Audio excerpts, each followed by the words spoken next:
Coming up tonight, we're learning more about the Good Samaritan who stopped a shooter at an Indiana mall. Plus, the latest on the 18-year-old facing manslaughter charges in the crash over Memorial Day weekend that killed 2 women.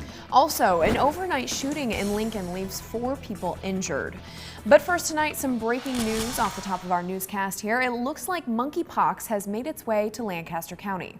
Good evening, everyone, and thank you so much for joining us. The person believed to have monkeypox is a man in his 30s. And officials say he recently traveled outside of Nebraska. The man is now isolated at home. The Lincoln-Lancaster County Health Department says it is investigating potential close contacts. It will notify those who may have been exposed. This is the first presumed case reported in the county. Testing to confirm it is being done by the CDC. Now, health officials say the risk to the public is low, but people should be aware the virus has been identified here in the county.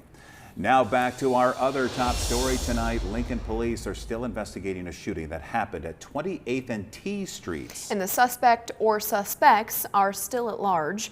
Channel 8's Jessica Blum joins us now with the latest in our top story. Jessica? 4 people were shot this morning, some multiple times, including 3 adults and 1 teen. 3 have been released from the hospital so far, but 1 adult remains in critical but stable condition. Officers have been utilizing drones around the property to survey surrounding areas. A witness who called police says they heard about 10 rounds fired during the attack. We're also told multiple people came running out of the duplex where this happened, got into a dark car, and sped off east. Police Department Crime Scene Unit is currently processing the scene to gather forensic evidence. Officers have also been canvassing the area searching for video evidence to aid in the investigation. We are expecting it to take several hours for the crime scene unit to thoroughly process the scene and ask everyone to avoid the area if possible. The investigation is ongoing and in the very early stages. The police department is asking anyone who witnessed the incident or with information to call Crime Stoppers at 402-475-3600. Coming up tonight at 6, stay tuned to hear from locals who say this is not new for their area, but they are scared going forward. All right, Jessica, thank you. Look forward to the story at 6 o'clock. New details now about the mass shooting at an Indiana mall that left 3 people dead. We're learning more about the attack and the shopper who used his own weapon to take down the gunman. ABC's Alex Perez has more. As Greenwood, Indiana authorities hunt for answers in that deadly mall shooting, investigators crediting a bystander, 22-year-old Eyewitness, who was legally armed, with stepping in and stopping the suspected shooter before more were killed. How quickly does that bystander hero step in? Within 2 minutes. The first shot was fired at, I believe, 5:55. I believe the suspect was neutralized at 5:57.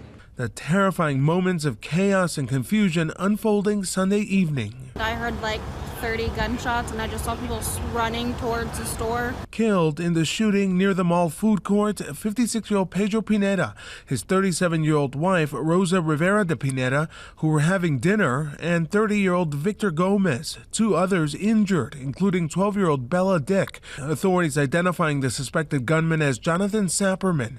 Investigators say he entered the mall about 4:54 p.m. Sunday with 2 rifles and a pistol and more than 100 rounds of ammunition, and went straight to the bathroom where he stayed for about an hour. He comes out, the very first person that he sees walking into the restroom, he fires on, shoots, then turns the gun to the food court and starts firing into the food court. The Good Samaritan, hearing the gunshots, jumping into action, killing the suspect.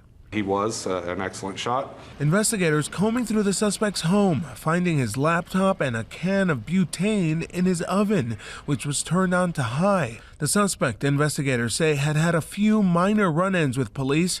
They describe him as a runaway, and over the past 2 years, family and friends tell police he'd been practicing at a nearby gun range. This morning, Elijah Dicken being heralded a hero. Dicken's attorney telling ABC News in a statement he is a true American hero who saved countless lives during a horrific event that could have been so much worse if not for Eli's courage, preparedness, and willingness to protect others. Investigators say the suspect had recently gotten an eviction notice and had also quit his job at a warehouse. An exact motive remains under investigation. Alex Perez, ABC News, Greenwood, Indiana. Back to local news now. Southern Public Power District is warning of a potential scam after a company truck was stolen. That's right. The thief or thieves could try to pose as an employee. It was stolen in Grand Island, and it looks like this vehicle right here, but the license plate is UGD979.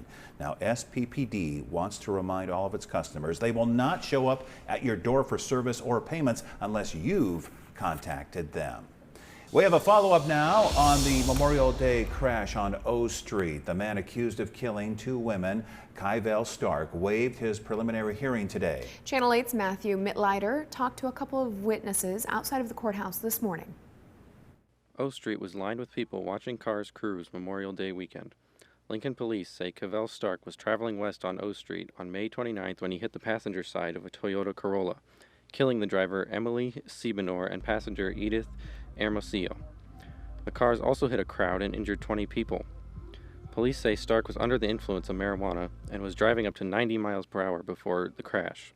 Diana and her friend Alina rushed to the scene to help. They were at Tuesday's hearing. They didn't want to go on camera, but they told me they helped bandage victims after the crash. The 2 formerly lived in Ukraine and said their life experience taught them how to help. Diana says her heart goes out to everyone involved and that things will get better.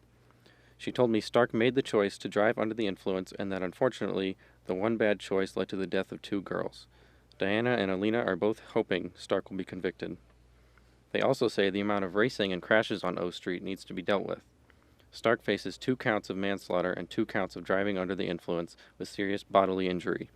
Reporting in Lincoln, this is Matthew Mitleider, Channel 8 News.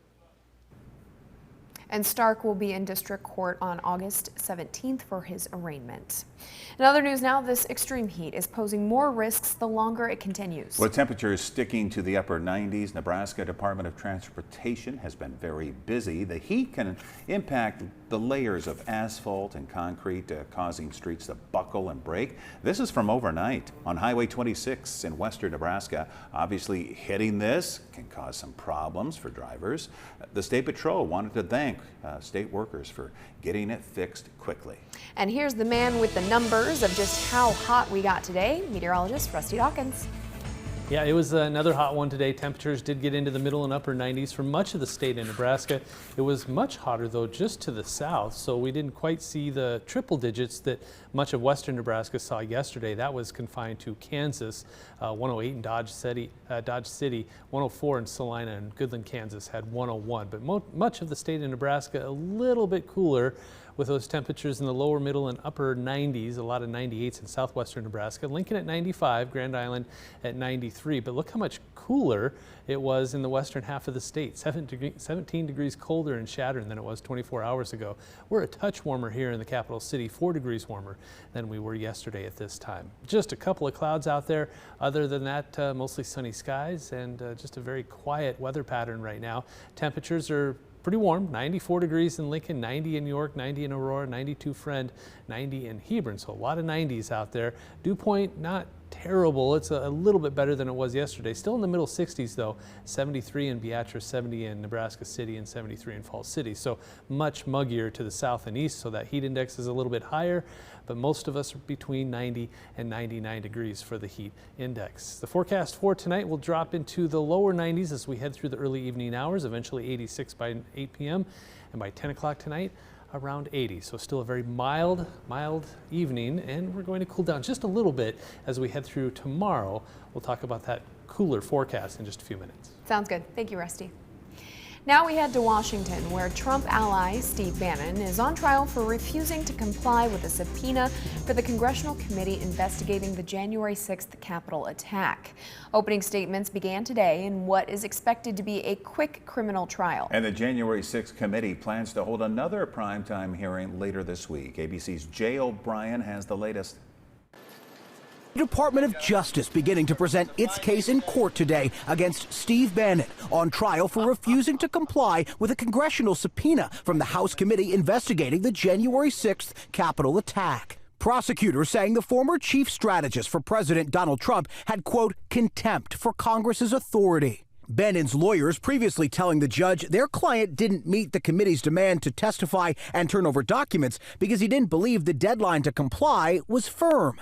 The January 6th committee has long alleged Bannon had, quote, specific knowledge about the events planned for January 6th before they occurred, pointing to comments like this Bannon made on his podcast the day before the deadly insurrection. All hell is going to break loose tomorrow. Outside of court yesterday, Bannon blasting the committee's investigation. This show trial they've been putting up on Capitol Hill. It's nothing but a show trial. It's time they start having other witnesses. They can give other testimony. Bannon standing trial as the House Select Committee prepares for its final scheduled hearing and planned testimony from 2 former Trump aides, Deputy White House Press Secretary Sarah Matthews and Deputy National Security Advisor Matt Pottinger. Thursday's primetime hearing expected to focus on the 187 minutes between when rioters violently breached the Capitol and former President Donald Trump's response. And at any point, he could have walked to the press room a couple feet away and called off the rioters. One member of the January 6th committee said the panel won't commit to making Thursday their final hearing because evidence continues to come in. Meanwhile, the chair of the committee, Representative Benny Thompson, announced today he's tested positive for COVID, but the upcoming hearing will go on as scheduled. Jay O'Brien, ABC News, Washington. And coming up next, scorching heat across the globe and country. Fires are raging in North Texas as the state deals with record temperatures. We'll have that story and your full forecast when we return.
Now to the global heat wave, record-breaking temperatures hitting the U.S. and Europe, where wildfires are raging in France, Greece, Portugal, and Spain. And President Biden is reportedly considering declaring a climate emergency as millions of Americans face extreme weather with no relief in sight. ABC's Rena Roy has the latest.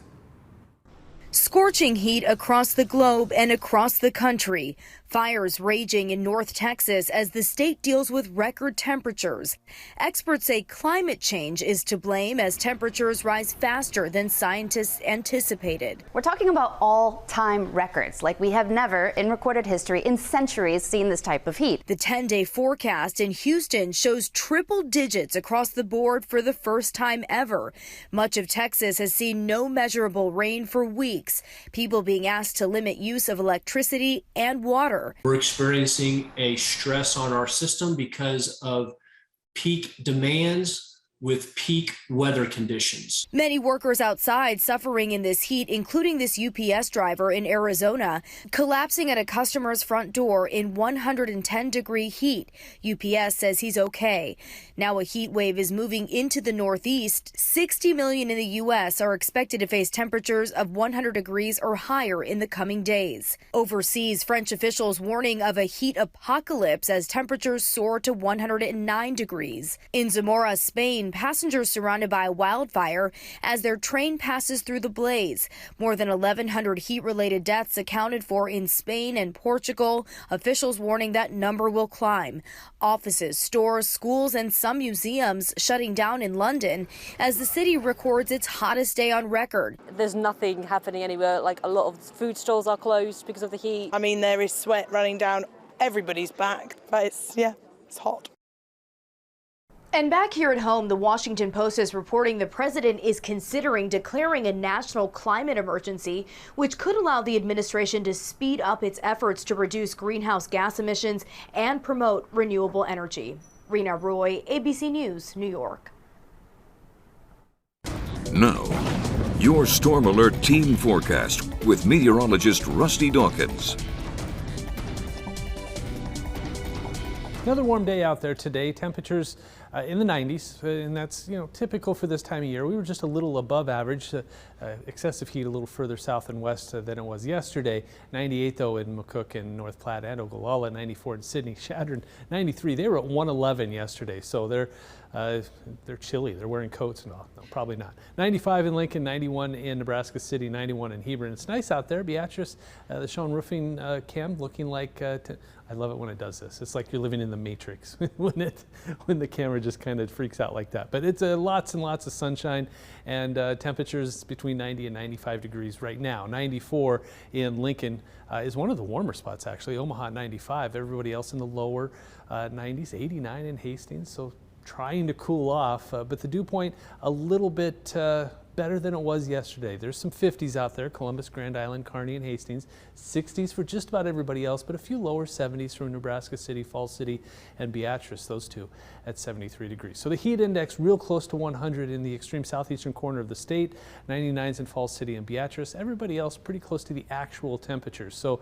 when you can get those dew points a little bit lower, it feels a little bit better, and I think that'll be the case tomorrow. The wind hasn't been really an issue. It's out of the northwest at 5 to 10, maybe 15 miles per hour, maybe even helping out a little bit. I know I was out doing a little yard work earlier this morning, and every time the breeze kicked through, it was all right, made everything feel a little bit better. Satellite and radar really quiet right now from one side of the state to the other. No precipitation and barely any clouds, just one or two of them. In central and eastern Nebraska. So Stormcast is going to be really quiet, high pressure, really the story. The big blue H is going to stick around and really just thwart any kind of precipitation chances as we head through the next 12 to 24 hours. This is Wednesday, tomorrow 6 p.m. Not a whole lot going on, but there are some storms in the forecast. We'll look at that in the 10-day forecast here in a second. Tonight, temperatures really close to normal. This is about where we're supposed to be this time of year. 64, 65, 67 degrees, a few 68s out there, maybe a touch warmer in Omaha at 71, 67 in the capital city, mostly clear skies, around average with that northwest wind around 5 to 15 miles per hour.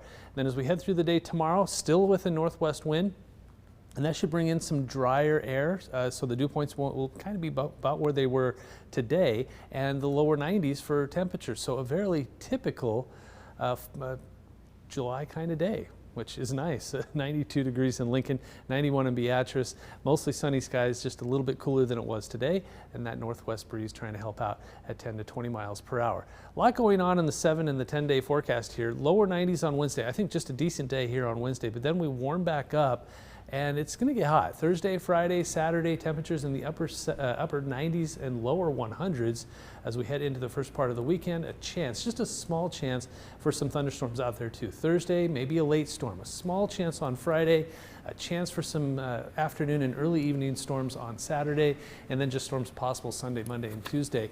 Temperatures, though, get back to normal. Now, these are at or above average, but still closer to normal as we head through Sunday and much of next week. But we are going to have a few hot days Thursday, Friday, and Saturday with those temperatures in the upper 90s to around 100 degrees on Saturday.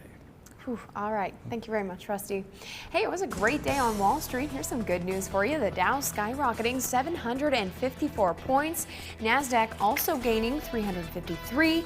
Here's some of your local numbers as well. You're watching Channel 8, Nebraska's trusted news source.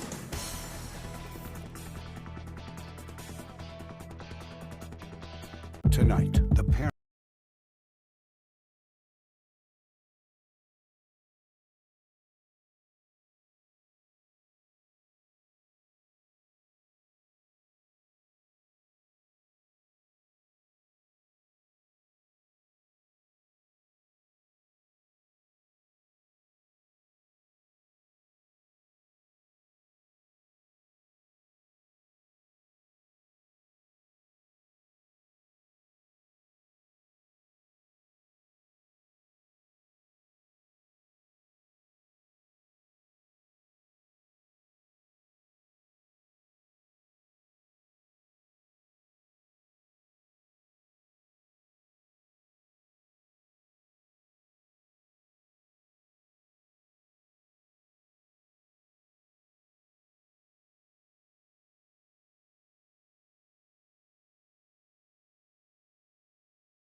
Finally tonight, explorers are very excited about a centuries-old mine found loaded with untouched 17th century relics and a mysterious autograph. Jeremy Roth has tonight's Take a Look at This.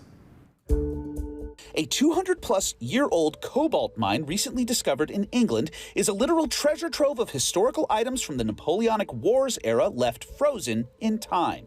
Experts described the mine as pristine, saying it had been abandoned in 1810 and had laid untouched not only from human hands, but also sealed off from oxygen, preserving the relics inside, which included mine machinery, clay pipes and bowls, leather shoes, ropes, and more.